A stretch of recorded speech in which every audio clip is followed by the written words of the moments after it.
May 1945. A concrete walled room in Allied-occupied Germany. Across a bare table, a German general, one of the men who commanded panzer divisions against the Western Allies, sits before intelligence officers. The formal questions have been answered, the maps have been marked and rolled, the unit histories have been recorded. Then one of the officers asks a question that is not part of the official debriefing. Who among the Allied commanders did you fear most?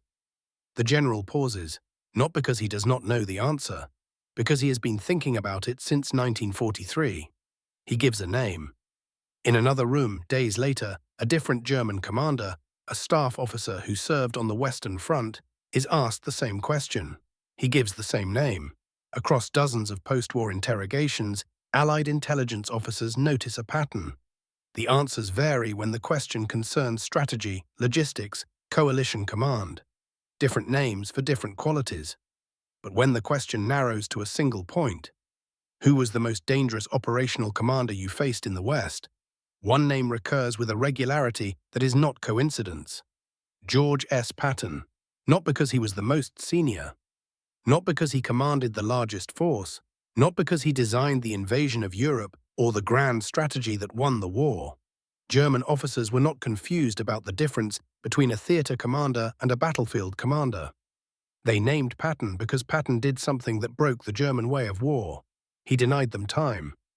By early 1943, the German officer corps had formed a clear assessment of the American army. It possessed resources. It possessed industrial capacity. It possessed numbers that no European power could match. What it did not yet possess, in the German view, was combat instinct. The Americans were brave but green, well-supplied but unhardened, capable of following a plan but not yet capable of improvising when the plan collapsed. That assessment was not entirely wrong. Then came Kasserine Pass. February 1943 in the Tunisian highlands. American forces under Lloyd Friedendahl met German units commanded by Erwin Rommel and suffered a defeat that exposed every weakness in the American command structure. Poor coordination between infantry and armor. Confused orders, units positioned too far apart to support one another. A commander who issued instructions from a bunker 70 miles behind the line. The Germans broke through, inflicted heavy casualties, and confirmed what they already believed. The Americans had machines. They had supplies. They had numbers. They did not yet know how to fight. Then Patton arrived, the man sent to rebuild II Corps after Kasserine was not yet famous. He was a major general with a reputation for discipline, for profanity, for a theatrical style that irritated the professional class. But what mattered in North Africa was not the pistols or the speeches. It was what he did to the men under his command. He enforced discipline from the top down. Officers who did not maintain standards were removed. Units that had been operating as loose collections were reorganized into fighting formations. Patton demanded speed, not speed of movement, not yet, but speed of decision. He insisted that commanders issue orders without waiting for perfect intelligence. He insisted that units move without waiting for the unit beside them. He insisted that hesitation was not caution. It was an invitation to be destroyed. At El Guetar in March 1943, the rebuilt American force met elements of the German 10th Panzer Division. The battle was not decisive in the strategic sense. It did not decide the North African campaign, but it demonstrated something the Germans noticed immediately. This was not the same army they had faced at Kasserine. The men were sharper, the command decisions were faster. The response to German countermoves was no longer slow or confused. The Americans had learned something, and the man who had taught them was Patton. The German officers who faced II Corps in Tunisia filed their reports. The reports noted improved discipline. They noted more aggressive patrolling. They noted a tactical confidence that had been absent weeks earlier, but the reports did not yet describe a threat that would keep generals awake at night. That recognition came later. It came in Sicily. July 1943. The Allies invade Sicily. Patton commands the U.S. 7th Army, assigned to the western flank of the operation. The strategic plan places the British 8th Army under Montgomery on the eastern coast, driving toward Messina. The Americans are to protect Montgomery's flank. It is, in military terms, a supporting role. Patton does not accept the supporting role. He drives west, then north, then toward Palermo, a city the original plan had not prioritized. He takes it, then he turns east along the northern coast road, racing Montgomery toward Messina in what becomes, whether officially acknowledged or not, a competition. The speed of the advance is the first thing the German commanders notice. But speed alone does not trouble them. They have fought fast enemies before. What troubles them is the rhythm. A competent army attacks, regroups, attacks again. Between attacks there is a pause, for reconnaissance, for resupply, for the consolidation of gains, for the issuance of new orders. German defensive doctrine was built around exploiting those pauses. Identify the pause, counterattack into it. Turn the attacker's moment of reorganization into a moment of vulnerability. Patton's 7th Army did not pause, or rather, the pauses were too short for the German system to exploit. By the time a German commander had identified the pattern of an American advance, the advance had already changed direction. By the time reserves were positioned to block one axis, the axis had shifted. By the time orders reached the front was somewhere else. This was not simply speed. This was tempo.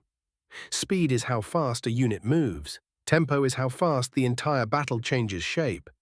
Patton understood the difference, and the German officers who faced him in Sicily began to understand it too. Not as a tactical observation, German doctrine already valued speed, but as an operational problem they could not solve. A German division commander in Sicily needed 6 hours to gather intelligence, form a plan, issue orders, and begin repositioning. Patton's 7th Army created a new battlefield situation in 3. The arithmetic was simple and devastating. The victory Patton won in the spring and summer of 1944 was not won on a battlefield. It was won inside German headquarters before he fired a shot. The Allies were preparing to invade France. The German High Command knew the invasion was coming.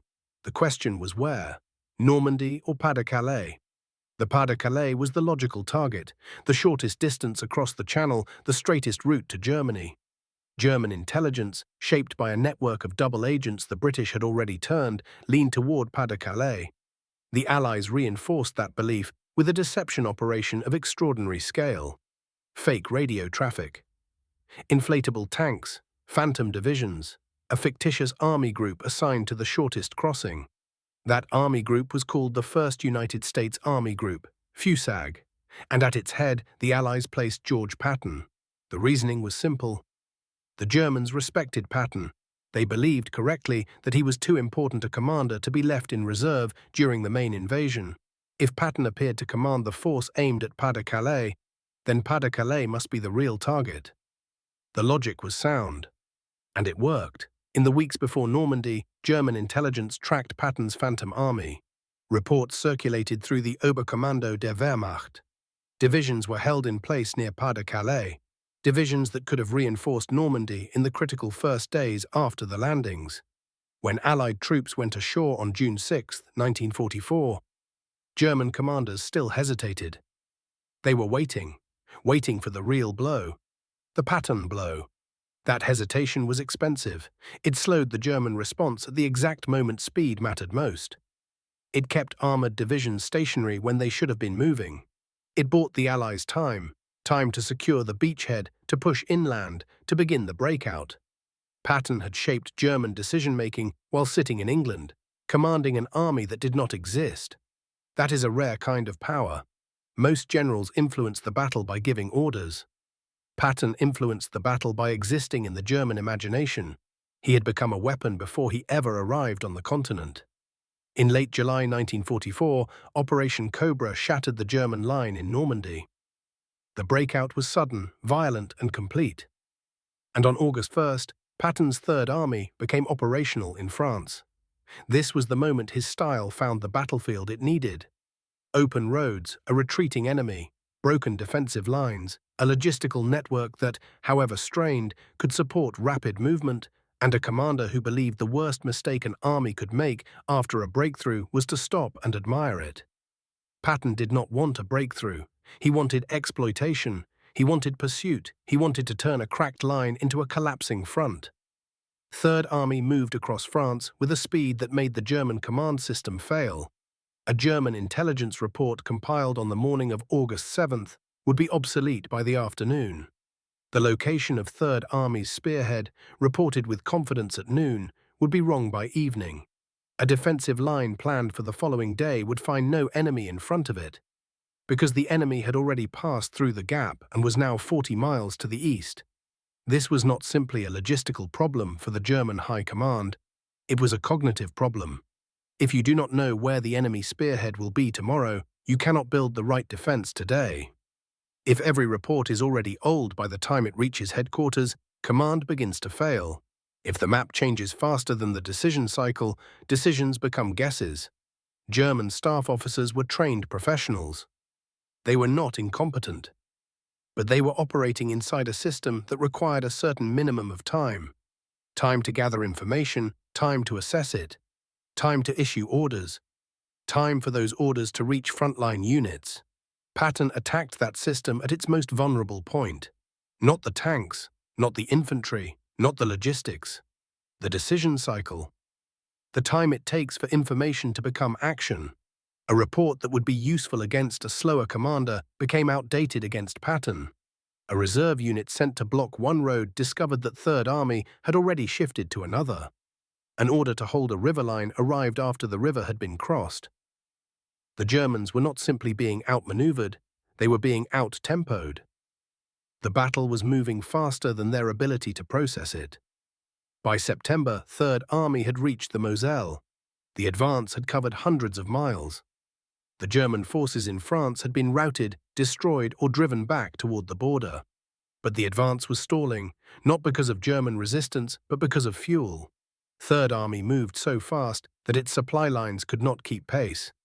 Tanks stood idle not for lack of enemies to fight, but for lack of gasoline. Patton raged, he demanded. He schemed to divert fuel from other commands. But the logistical reality was what it was. The thing that stopped Patton was not the German army. It was the supply chain behind him. German commanders understood that. In their post-war assessments, several noted that Patton's danger was directly proportional to the distance he was allowed to move. Give him fuel and open ground, and he would create a crisis that no local commander could contain. December 1944.